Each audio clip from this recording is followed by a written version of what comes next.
सर्वांना जय जिनेंद्र। विषय श्री इष्टोपदेश ग्रंथ, श्लोक क्रमांक 28, मंगलाचरण। जय श्री ओम नमः सिद्धेभ्यः, जय श्री ओम नमः सिद्धेभ्यः, जय श्री ओम नमः सिद्धेभ्यः। नमो अरहन्ताणं, नमो सिद्धाणं, नमो आयर्याणं, नमो उवज्झायाणं, नमो लोये सव्वसाहूणम्।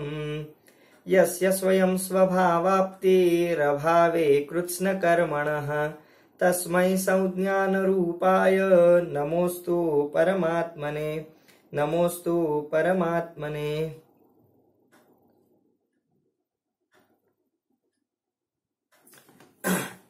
श्री पूज्यपाद स्वामी विरचित इष्ट उपदेश परम कल्याणाचा उपदेश देणारा हा ग्रंथाधिराज।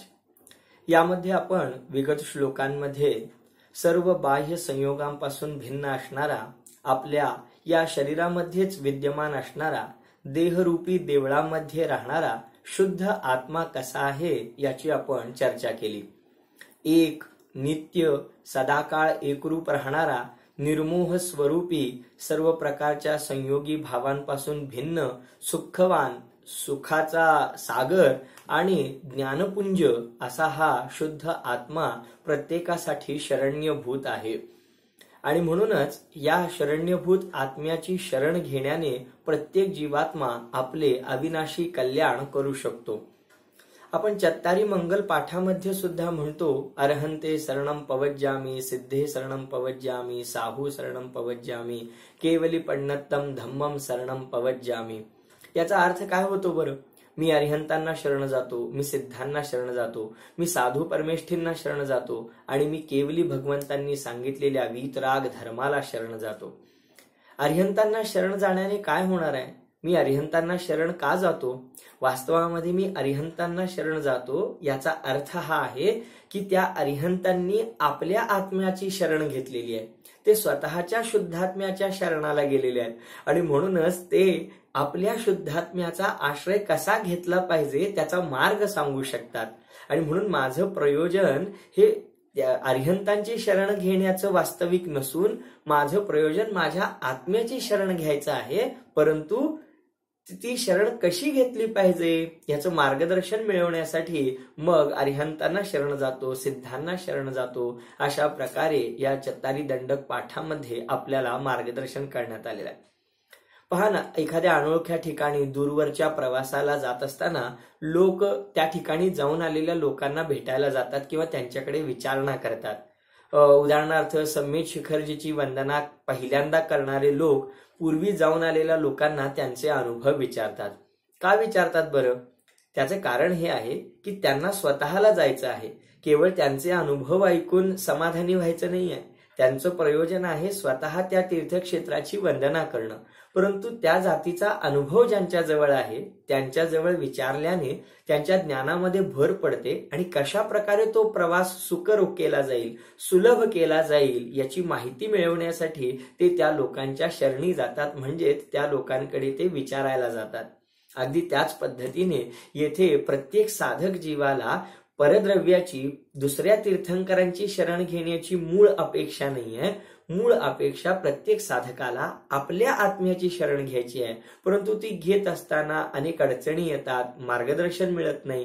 त्यावेळेला तो सुखाचा मार्ग कसा प्राप्त केला पाहिजे या संबंधीचं यथास्थित व्यवस्थित ज्ञान मिळवण्यासाठी साधक जीव पंचपरमेष्ठींची शरण घेतल्याशिवाय राहत नाही।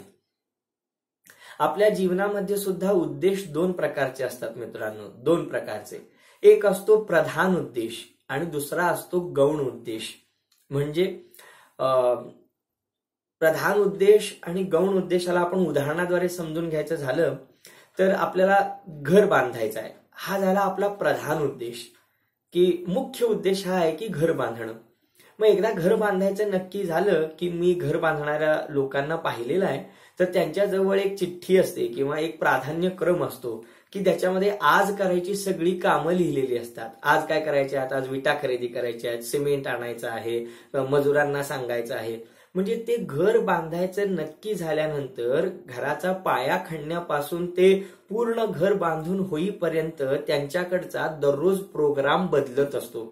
दररोजची कामं वेगवेगळी असतात. म्हणजे त्यांची जर दररोजच्या कामांची लिस्ट बघितली तर आपल्याला ती वेगवेगळी दिसेल, परंतु त्यांचं मूळ उद्देश बाकी एकच आहे, घर बांधणं. समजतंय आपल्याला? म्हणजे मूळ उद्देश झाला घर बांधणं आणि गौण उद्देश झाले की ज्याच्या अंतर्गत येतात अनेक प्रकारची कामं. अगदी त्याच पद्धतीने या अध्यात्म मार्गामध्ये सुद्धा मूळ उद्देश आहे आपल्या शुद्ध आत्म्याची प्राप्ती करणं. आणि त्यावेळेला त्या शुद्धात्म्याची प्राप्ती करत असताना प्रोग्राम आपल्याला दररोजची लिस्ट वेगवेगळी दिसेल. आज पूजा आहे, आज तीर्थक्षेत्री जायचं आहे, आज स्वाध्याय करायचा आहे, आज पर्व असल्यामुळे उपवास करायचा आहे, आज पंचकल्याणकामध्ये जायचं आहे, आज दीक्षेमध्ये दीक्षा समारोहामध्ये सहभागी व्हायचं आहे. म्हणजे अशा प्रकारचे अनेक उद्देश, अनेक गौण उद्देश यामध्ये असू शकतात. परंतु तेथे जसं दररोजच्या कामांचं मूळ प्रयोजन घर बांधणं आहे, अगदी त्याच पद्धतीने या षट आवश्यकांचं किंवा सर्व प्रकारच्या धर्माचरणाचं मूळ उद्देश आपल्या आत्म्याची प्राप्ती करणं हेच एकमात्र आहे. मला असं वाटतं की निश्चितच या उदाहरणाद्वारे आपल्याला आपल्या जीवनाचं किंवा या अध्यात्माचं मूळ प्रयोजन काय आहे ते लक्षात आल्या वाचून राहणार नाही. म्हणजे साधक जीव स्वाध्याय करतो तो आपल्या आत्म्याच्या प्राप्तीसाठी, तीर्थंकरांची पूजा करतो ती सुद्धा आपल्याच आत्म्याच्या प्राप्तीसाठी, उपवास करतो तो सुद्धा सर्व सांसारिक प्रपंचापासून दूर होऊन आपल्या आत्म्याची आराधना करण्यासाठी वेळ मिळावा म्हणून तो उपवास करतो. तीर्थक्षेत्री जातो, कष्ट सहन करतो, प्रवास करतो, ते तिथलं सगळं दर्शन घेण्यासाठी नव्हे, तिथलं सगळं निसर्ग सौंदर्य बघण्यासाठी नव्हे, किंबहुना तिथं जाऊन सुद्धा केवळ त्या प्रतिमांचं किंवा त्या चरणकमलांचं दर्शन घेण्यासाठी नव्हे, तर त्याच्या स्मरणाने आपल्या शुद्ध आत्म्याची आठवण होऊन त्याद्वारे स्वतःच्या शुद्धात्म्याची रमणता करण्यासाठी, हा उद्देश सफळ करण्यासाठी साधकाच्या जीवनामध्ये हे सगळे व्यापार, हे सगळ्या कृती हे यासाठीच चालू असतात. याद्वारे हे लक्षात येईल की हा शुद्ध आत्मा प्राप्त करणं आपल्यासाठी किती आवश्यक आहे. आणि या शुद्ध आत्म्याचं स्वरूप मागील श्लोकांमध्ये आपण पाहिलेलं आहे. अत्यंत सुख स्वभावी, ज्ञानाचा घनपिंड, निर्मोही असा हा शुद्ध आत्मा प्रत्येकाजवळ उपलब्ध आहे आणि आवश्यकता आहे ती त्याची शरण घेण्याची. मग हा शुद्धात्मा प्रत्येकाजवळ उपलब्ध असून सुद्धा सध्या आम्ही दुःखी का आहोत? आमच्या जीवनामध्ये हे दुःख आम्ही का भोगतो आहोत? आमच्या संसारामध्ये परिभ्रमण का होत आहे? आम्हाला एक नव्हे, दोन नव्हे, शेकडो दुःखांना सामोरं जावं लागतं आहे. अनंत आकुलता आम्ही भोगतो आहोत. या पाठीमागे कारण काय आहे?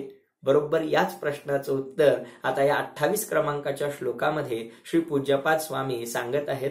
पहिल्यांदा आपण श्लोक पठण करूया आणि त्यानंतर त्याचा अर्थ पाहूया. दुःख संदोह भागित्वं संयोगादिह देहिनां त्यजाम्येनं ततः सर्वं मनोवाक्काय कर्मभिः. अतिशय सोपा श्लोक आहे. दुःख संदोह भागित्वं, दुःख आकुलता, संदोह म्हणजे समूह, संदोह म्हणजे समूह, भागित्वम म्हणजे भोगणं.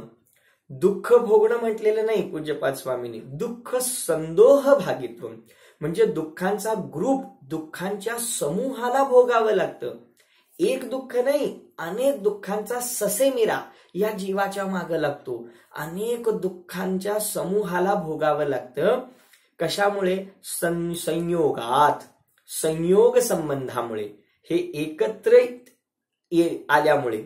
इह म्हणजे या संसारामध्ये, देहिनाम म्हणजे या शरीरधारी जीवांना, त्यजामी सोडून देतो, त्याग करतो, एनम या संयोगाला, ततः त्यानंतर किंवा त्यामुळे, ततः त्यामुळे, सर्वम सर्व काही, मनोवाक्काय कर्मभिः, मनो मन, वाक म्हणजे वचन आणि काय म्हणजे शरीर, मन वचन काये कर्मभिः त्यांच्या कृतीद्वारे, त्यांच्याद्वारे होणाऱ्या व्यापाराद्वारे, त्यांच्याद्वारे होणाऱ्या आत्मप्रदेशांच्या चंचलतेद्वारे.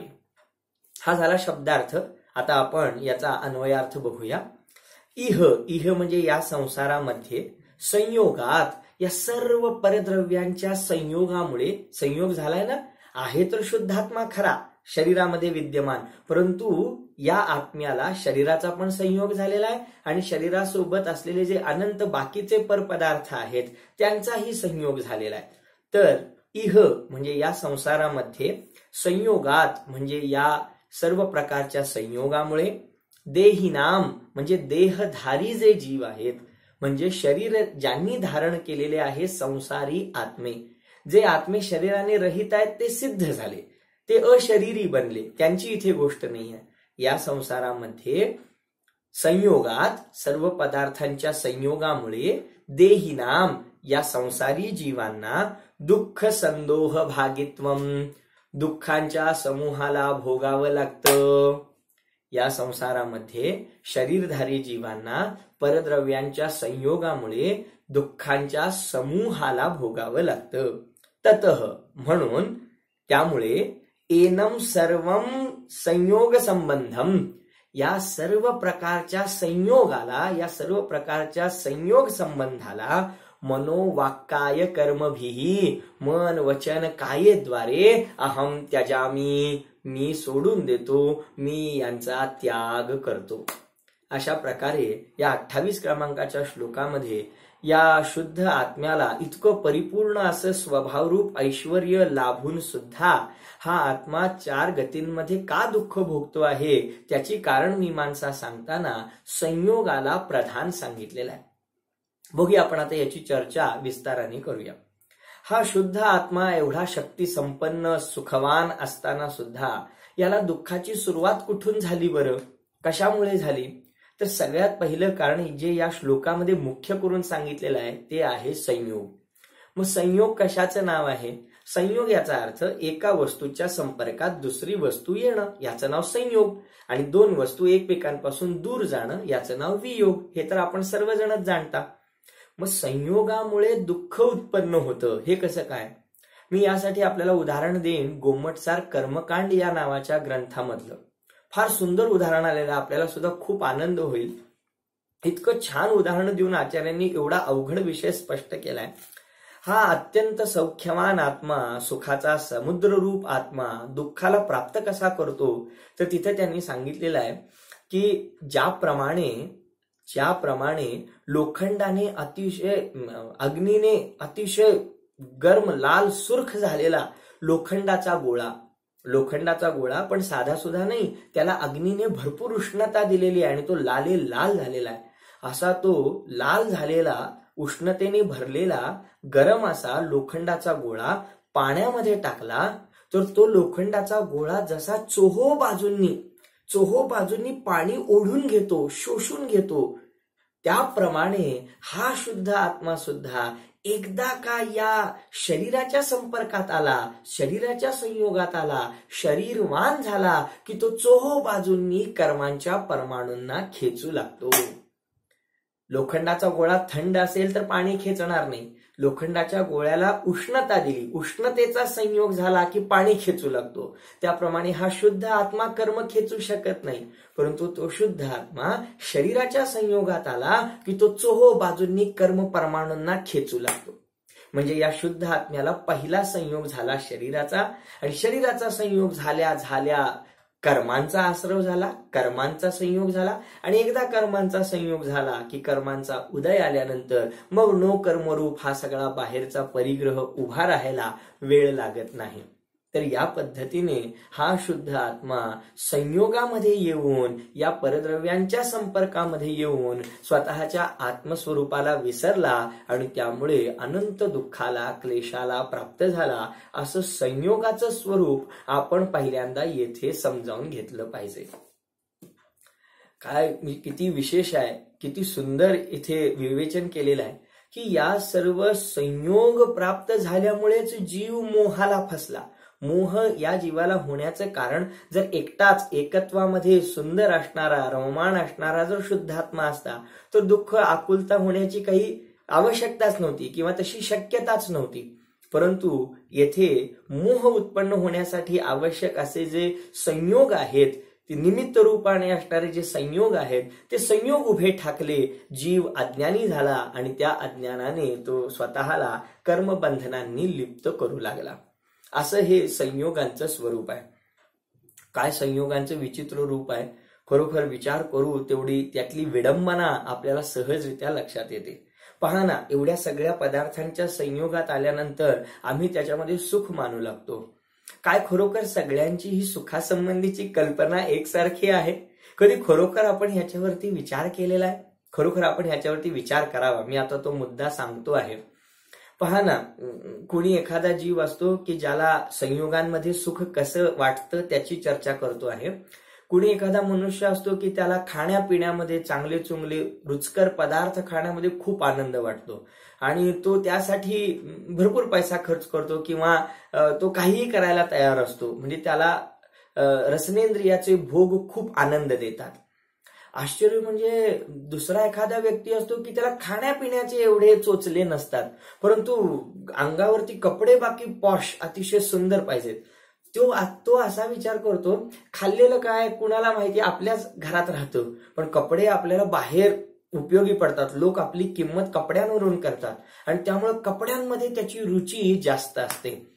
याउलट खाण्यापिण्यामध्ये आनंद मानणारा म्हणतो कपडा लत्ता काय असायचाच, पण शरीराला आपलं चांगलं खाणं पिणं मिळालं पाहिजे.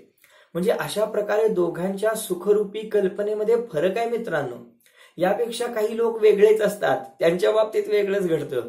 ते म्हणतात कपडा लत्ता खाणं पिणं याच्यावर पैसा का खर्च करा, पैसे केवळ कमवा आणि ते साठवून ठेवा, त्यामध्ये सुख मानतात. म्हणजे त्यांना तो बँक बॅलन्स वाढत जाणारा पाहून आनंद होतो. ना त्यांना खाण्यापिण्यामध्ये आनंद होतो, ना कपडा लत्त्यांमध्ये आनंद होतो. त्यांना केवळ आपले पैसे कमावण्यामध्ये आनंद होतो आणि ते साठवून ठेवण्यामध्ये आनंद होतो. याउलट काही लोक आहेत की ज्यांना पैसा कमावण्यामध्ये आनंद नव्हता, तो खर्च करण्यामध्ये आनंद होतो. म्हणजे पैसा खर्च करणं, उडवणं, ऐश करणं यामध्ये ते लोक आनंद मानतात. याउलट काही लोकांना, असं किती याचे प्रकार मोजून सांगू मी आपल्याला, काही लोकांना ना खाण्यापिण्यात इंटरेस्ट असतो, ना कपड्या लत्त्यांमध्ये इंटरेस्ट असतो. त्यांना एखादी पॉश गाडी किंवा चांगली चुंगली म्हणजे अतिशय महागडी घड्याळं किंवा घरातलं साजो सामान, सुंदर आलिशान बंगला याच्यामध्ये त्यांना खूप आनंद वाटतो आणि ते त्याद्वारे स्वतःला आनंदी मानतात. काही लोक म्हणतात नाही घरदारांमध्ये काय पैसा गुंतवायचा आहे, त्यापेक्षा आपण पर्यटन करूया. माझे 1-2 मित्र असे आहेत की जे भरपूर पैसा खर्च करून दरवर्षी फिरायला जातात, पर्यटनाला जातात आणि त्या पर्यटनाद्वारे ते स्वतःला आनंदी मानतात. खूप माणूस फिरला नाही आणि हे जग बघितलं नाही तर काय उपयोग. म्हणजे त्यांची आनंदाची कल्पना ही फिरण्यामध्ये आहे. मी अशाही काही लोकांना पाहिलेलं आहे की ज्यांना ह्या कसल्याच गोष्टीत इंटरेस्ट नाही. त्यांना इंटरेस्ट आहे, त्यांना आनंद वाटतो स्वतःची कीर्ती पसरण्यामध्ये. मला सगळ्या लोकांनी ओळखलं पाहिजे, मला सगळ्या लोकांनी माझी कीर्ती पसरली पाहिजे, माझं नाव झालं पाहिजे, माझी प्रतिष्ठा वाढली पाहिजे आणि त्यासाठी ते भरमसाठ पैसा खर्च करायला सुद्धा तयार आहेत. म्हणजे प्रत्येकाची आनंद मानण्याची जी पद्धत आहे ती वेगवेगळी आहे. नाना जीवा नाना कम्मा नाना भावा, म्हणजे प्रत्येकाचे भाव वेगवेगळे आहेत, प्रत्येकाची सुखाची कल्पना वेगवेगळी आहे. तुम्ही कधी असा विचार केलाय, ज्याला पर्यटनामध्ये खूप आनंद आहे तर त्याच्यामध्येच जो आनंद मानतो, तुम्ही त्याला जर भरपूर छान कपडे परिधान करायला गेले तर त्यात त्याला एवढे इंटरेस्ट वाटणार नाही. आणि ज्याला खाण्यापिण्यामध्ये इंटरेस्ट आहे त्याला आपण फिरायलाची संधी दिली तर तो त्यात सुखी होणार नाही. यावरून काय लक्षात येतं की हे संयोग नाना प्रकारचे आहेत आणि जीवाची अमुक एका संयोगामध्ये सुख आहे आणि दुसऱ्या प्रकारच्या संयोगामध्ये सुख नाही, ही त्याची स्वतःची धारणा आहे. जर खरोखर संयोगांमध्ये सुख असतं तर एकाच प्रकारचा संयोग दिल्यानंतर सर्व जीवांना समान सुख व्हायला पाहिजे होतं. माझ्या खास करून तरुण मित्रांना हा विचार पटल्याशिवाय राहणार नाही.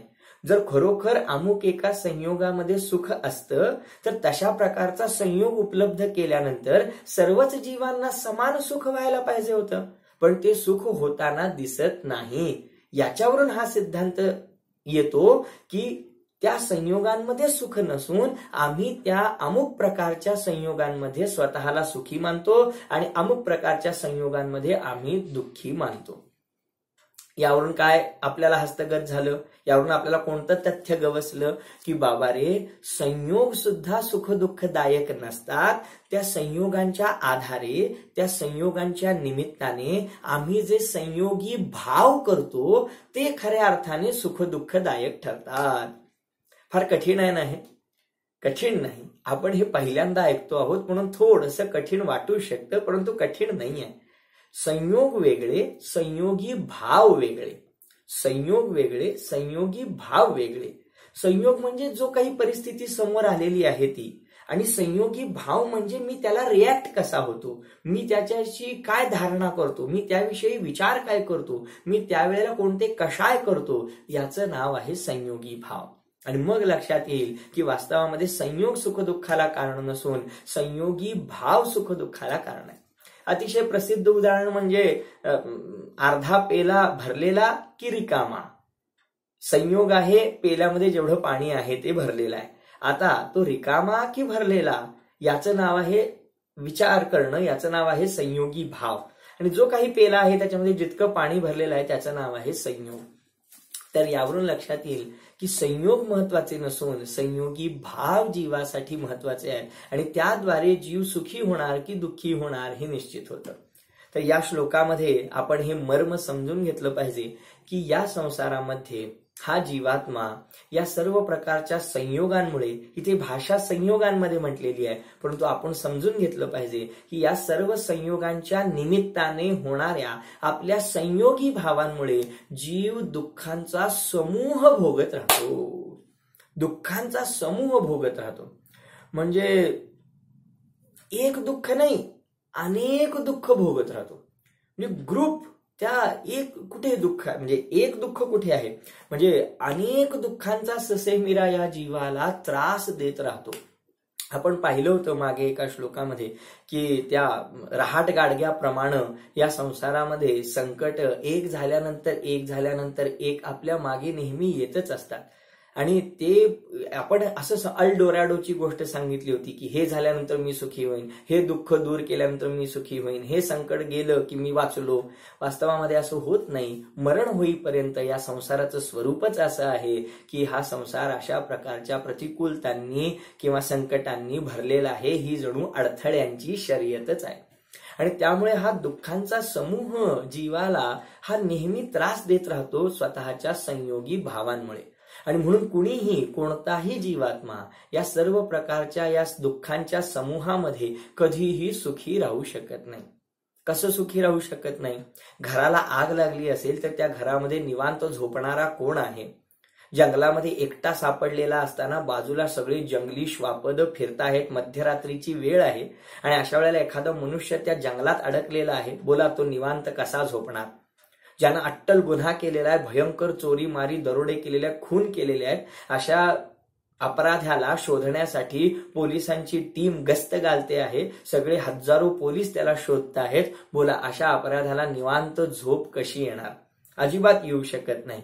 त्याचप्रमाणे ज्याला अशा प्रकारच्या अनेक संयोगांचा जिथे एकत्रितपणा आलेला आहे, अशा जीवात्म्याला या संसारामध्ये कदापिही सुखाची झोप लागू शकत नाही. म्हणजेच तो कधीही पूर्णरित्या निराकुल होऊ शकत नाही. कारण एक झाल्यानंतर दुःखांचा समूह या जीवावरती कोसळतच असतो. यासाठी शास्त्रांमध्ये असं आलेलं आहे की भगवान महावीरांनी अशा प्रकारच्या सगळ्या दुःखांचा नाश केला. त्यासाठी असं गमतीनं सांगितलं जातं की त्यांच्या जीवनामध्ये एक दुर्घटना घडली नाही, आणि एक दुर्घटना घडली नाही म्हणून पुढच्या अनेक दुर्घटना घडल्या नाहीत आणि ते वाचले. कोणती दुर्घटना घडली नाही भगवान महावीरांच्या जीवनामध्ये? तर म्हणतात की भगवान महावीरांच्या जीवनामध्ये विवाह नावाची दुर्घटना घडली नाही. कारण ते बालब्रह्मचारी होते, बालयती होते, आणि त्यामुळे ते विवाह त्यांनी केला नाही, आणि त्यांच्या जीवनात ती एक दुर्घटना घडली नाही. त्यामुळे पुढे अनेक दुर्घटना घडल्या नाहीत. याचा अर्थ हा होतो की विवाहच केला नाही, त्यामुळे निश्चितच कमावण्याचा विकल्प नाही. शास्त्रांमध्ये इतकं सुंदर सांगितलेलं आहे की जो विवाह करीत नाही किंवा जो पत्नीचा राग करीत नाही, मोह बाळगत नाही, त्याला अधिक धनसंपत्ती कमवण्याची गरज राहत नाही. कारण पत्नी नाही, गृहस्थाश्रम नाही, मुलं बाळ नाही, त्यांचा सांभाळ नाही, त्यामुळे पुढे अनेक प्रकारे तो सहजरित्या त्या विकल्पांपासून वाचतो. याचा अर्थ असा नाही की आमचा त्या संबंधीचा मोह जिवंत असताना सुद्धा आम्ही विवाह करायचा नाही. तो ज्याच्या त्याच्या संयमी वृत्तीचा, त्याच्या पुरुषार्थाचा आणि त्याच्या अंतरंग तपस साधनेचा विषय आहे. परंतु हे निश्चित की जो जीव अशा प्रकारे त्या जातीचा रागभाव मनात आणत नाही, मोह करत नाही, निश्चितच तो तितक्या प्रमाणात निराकुल सहजरित्या राहू शकतो. यात शंका असायचं काही कारण नाही. पण याचा अर्थ आम्ही आमची शक्ती नसताना सुद्धा अशा प्रकारचं पाऊल उचलावं असं मी म्हणणार नाही.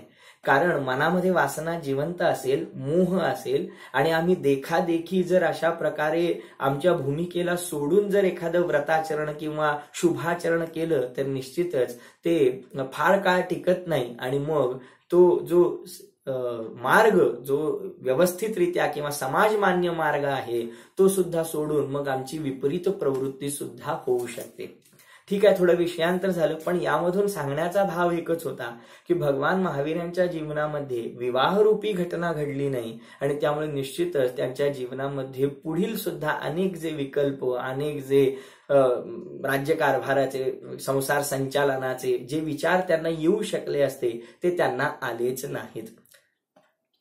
तर यावरून लक्षात येतं की जेवढे संयोग कमी किंवा संयोगी भाव कमी, संयोग नव्हे, जितके संयोगी भाव कमी तेवढे आमचे विकल्प कमी, तेवढा आमचा मोह कमी आणि जेवढे विकल्प आणि मोह कमी तेवढी आमची निराकुलता जास्त. यात कोणत्याही प्रकारे शंका असायचं काही कारण नाही. निश्चितच अशा प्रकारची स्थिती यायला थोडा वेळ लागेल. मी असं म्हणणार नाही की हे ऐकले आमचं लगेच मतपरिवर्तन होईल आणि लगेचच आम्ही व्रती होऊ, संयमी होऊ, पण निदान वस्तुस्थिती जाणून घ्यायला काय हरकत आहे. जे जसं आहे तसं धर्माचं आणि वस्तूचं स्वरूप जाणून घ्यायला काय हरकत आहे. तर निश्चितच याद्वारे आपल्याला खूप मोठा लाभ होतो. काय लाभ होतो यामधून? पहा ना, संयोगांचं स्वरूप जर आम्हाला व्यवस्थितरित्या कळालं, कोणतं स्वरूप की सगळे संयोग अनित्य आहेत, क्षणभंगूर आहेत, सोडून जाणारे आहेत आणि कुठलाही संयोग स्थिर नाही आहे, सुखदायक नाही आहे. हे संयोग आम्हाला कदापिही सर्वथा सुखी करू शकत नाहीत. ठीक आहे, तात्पुरती आम्ही व्यवस्था करण्यासाठी या पद्धतीने राबतो आहोत, परंतु या जर संयोगांचं आम्हाला एकदा व्यवस्थित पक्क खरं अंतिम श्रद्धान झालं, नक्की कळालं, तर निश्चितच दोन फायदे होतात मित्रांनो. दोन. पहिला फायदा हा होतो की हे सगळे संयोग नश्वर आहेत आणि क्षणिक आहेत. हे सगळं पक्क मनातून कळून चुकल्यामुळे जरी वर्तमानामध्ये या संयोगांसाठी प्रयत्न आणि पुरुषार्थ चालू असतील तरी सुद्धा त्यामध्ये एक प्रकारची निराकुलता येते. त्यामध्ये आयुष्य झोकून देण्याचा जो मूर्खपणा सगळे जीव करतात तो आपण करत नाही. अनंत आकुलित होऊन या सगळ्या संयोगांना एकत्रित करण्यासाठी जे सगळं जग धावतं आहे तसा मूढपणा आपल्याकडून होत नाही. कारण आपण या संयोगांचं खरं असली स्वरूप ओळखलेलं असतं. त्यामुळे आपण प्रयत्न तर करत राहतो, परंतु त्यामध्ये आपण अनंत दुःखी होत नाही. हा पहिला लाभ. आणि दुसरा लाभ, या संयोगांचं स्वरूप कळाल्यामुळे आणि प्रयत्न करून त्या संयोगांना एकत्रित केल्यानंतर सुद्धा जेव्हा हे संयोग आपापल्या योग्यतेने, आपापल्या काळानुसार आपल्यापासून दूर हटू लागतात, दूर जाऊ लागतात, तेव्हा सुद्धा आपण दुःखी होत नाही. कारण हे संयोग एकत्र आणतानाच आपल्याला हा विचार नक्की झालेला असतो की एक ना एक दिवस हे सगळे संयोग नष्ट सुद्धा होणारे आहेत. आणि त्यामुळे त्या संयोगांना एकत्रित येत असताना सुद्धा आपण निराकुल राहतो आणि आपापल्या योग्यतेने ते जेव्हा संयोग दूर होतील कदाचित कर्मांच्या उदयानुसार, तर त्यावेळी सुद्धा आपण अत्यंत निराकुल राहू शकतो. हा सर्वात मोठा लाभ या संयोगांना व्यवस्थित जाणल्यामुळे आहे. जे जीव अशा प्रकारे संयोगांचं सम्यक ज्ञान करीत नाहीत, निश्चितच ते त्यांना एकत्रित आणण्यामध्ये पण अनंत दुःखी होतात आणि या संयोगांचा जेव्हा विरह होतो, वियोग होतो, तेव्हा सुद्धा अनंत दुःखी झाल्या वाचून राहत नाही. या श्लोकाचं तात्पर्य काय आहे आम्हाला सांगा?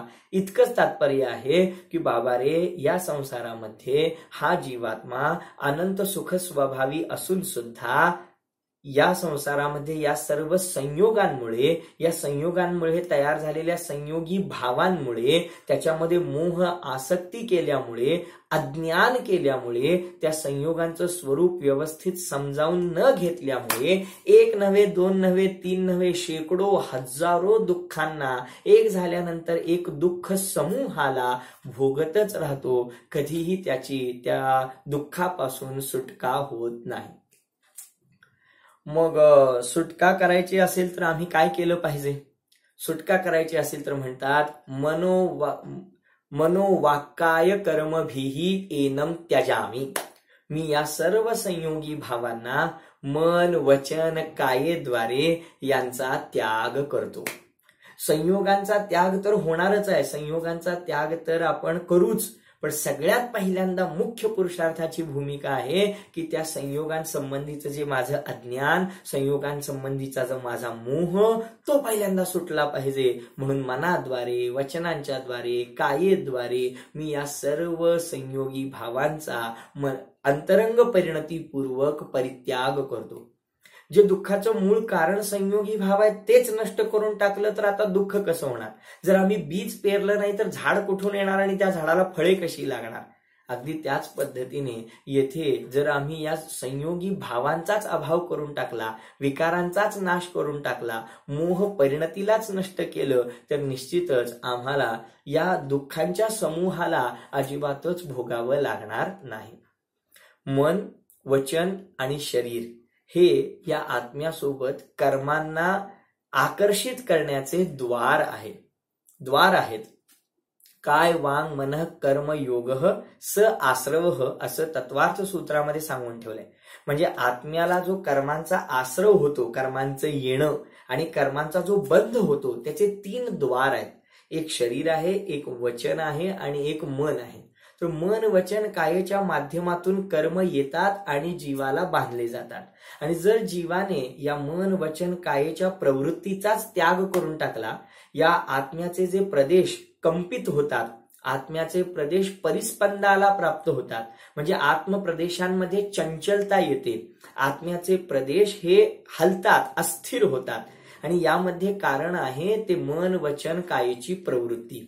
मग जर जीवाने शरीराला स्थिर केलं, त्याद्वारे वाहणारा आपला योग स्थिर केला, वचनांच्या द्वारे होणारा योग स्थिर केला, म्हणजे आत्मप्रदेशांची चंचलता थांबवली, आणि मनाला देखील निष्क्रिय करून ध्यानाद्वारे जर त्याने आत्मप्रदेशांची स्थिरता केली, तर निश्चितच या 3 प्रकारच्या योगांना थांबवल्यामुळे सर्व प्रकारचे संयोगी भाव सुद्धा थांबतात. आणि मग संयोगी भावांचा अभाव झाला की सुखाची प्राप्ती झालीच म्हणून समजायची. यामध्ये सुद्धा किती विशेष आहे पहा, की आम्ही क्रोध, मान, माया, लोभाचे कषाय करतो. आम्ही वेगवेगळ्या प्रकारच्या इच्छा करतो, मोह करतो. हा मोह केला की नवीन कर्मांचा बंध होतो. नवीन कर्माच्या बंधाचा जेव्हा उदय येतो तेव्हा पुन्हा आम्ही मोह, राग, द्वेष करतो. पुन्हा मोह, राग, द्वेष भावांमुळे नवीन कर्मांचा बंध होतो. पुन्हा त्या कर्मांचा उदय आला की आम्ही सुखी दुःखी होतो, पुन्हा राग द्वेष करतो, पुन्हा कर्मांचा बंध होतो. म्हणजे या आमचे मोह, राग, द्वेष भाव, त्यामुळे होणारा नवीन कर्मबंध, त्या कर्मांचा उदय आल्यावर पुन्हा आमचे मोह, राग, द्वेष भाव, अशा प्रकारचं हे चक्र अनादी काळापासून चालतच आलेलं आहे. मग जर आम्हाला या चक्राचा भेद करायचा असेल, या चक्राला नष्ट करायचं असेल, थांबवायचं असेल, ही परंपराच संपुष्टात आणायची असेल तर काय करायला पाहिजे? असं म्हणता येईल का मी मोह, राग, द्वेष भाव करणार पण नवीन कर्मांनी येऊन मला बांधू नये? असं नाही. उपाय आपल्या हातात आहे. मी मोह, राग, द्वेष भाव करणार नाही म्हणजे नवीन कर्म येणार नाहीत, बांधले जाणार नाहीत. बांधलेच जाणार नाहीत तर त्यांचा उदय येणार नाही. उदय येणार नाही म्हटल्यावर मी सुद्धा मोह, राग, द्वेष भाव करणार नाही. मीच माझ्या आत्मस्वरूपामध्ये स्थिर राहीन. म्हणजे उपाय माझ्यामध्ये आहे, संयोगांमध्ये नाही. उपाय माझ्या अंतरंगामध्ये आहे, परपदार्थांमध्ये नाही. इतकं साधं सरळ सोपं गणित आहे. आणि त्यामध्ये आपल्याला या श्लोकाद्वारे पूज्यपाद स्वामी ही प्रेरणा देतात की वास्तवामध्ये या सर्व संयोगांच्या जर आश्रयाला गेलास, या सर्व संयोगांकडे जर सुखाची भीक मागत राहिलास तर बाबा रे तुला कधीही सुखाची प्राप्ती होणार नाही, कारण ते सुख त्या परपदार्थांमध्ये नाहीच. याउलट जर आत्मस्वभावाचा आश्रय घेतलास आणि मन, वचन, कायेच्या प्रवृत्तीला थांबवून जर तू त्या संयोगी भावांचा त्याग केलास तर निश्चितच सगळ्या सुखाचा स्वामी तूच आहेस. कधी कधी मला वाटतं की पहा ना, या सर्व संयोगी भावांमुळे दुःखांचा समूह मिळणार आहे आणि जर मी या संयोगी भावांचा अभाव करून मी मन वचन कायेच्या प्रवृत्तीचा त्याग करून आत्माश्रय केला तर मग मला काय मिळेल? संयोगांचा आश्रय केला तर दुःख समूह, बरोबर त्याच्या विरुद्ध आत्म्याचा आश्रय केला तर सुख समूह. मग सुखाचा समूह कोणता होईल? अरे बाबा, अनंत चतुष्टय प्रकट होतील. अनंत चतुष्टय म्हणजे अनंत ज्ञान प्रकट होईल, अनंत दर्शन प्रकट होईल, अनंत सुख प्रकट होईल, अनंत शक्ती प्रकट होईल.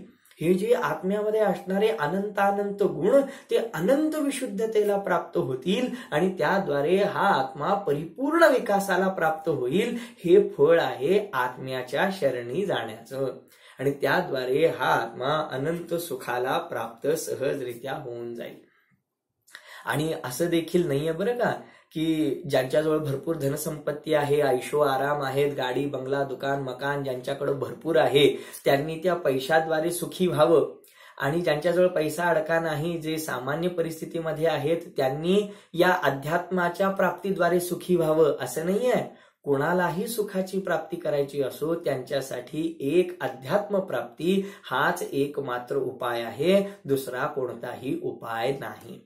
ओहो, अशा प्रकारे या 28 क्रमांकाच्या श्लोकामध्ये कशा प्रकारे हा जीवात्मा संयोगी भावांच्या द्वारे अनंत दुःखाला प्राप्त होतो आणि आत्मशरणाद्वारे सुखाची प्राप्ती करून घेऊ शकतो याचं विवेचन सांगितलं. आणि यासाठी मन वचन कायेच्या प्रवृत्तीद्वारे आत्म्याच्या परिस्पंदाला, आत्म्याच्या प्रदेशांच्या चंचलतेला थांबवून हा जीव सुखी झाला पाहिजे अशा प्रकारचं मार्गदर्शन श्री पूज्यपाद स्वामींनी केलं. याच्यामध्ये थोडासा विस्तार अजून स्पष्टता येणं बाकी आहे. पुढील श्लोकांच्या स्पष्टीकरणामध्ये निश्चितच आपण या संबंधीचा अधिक विस्तार पाहूया.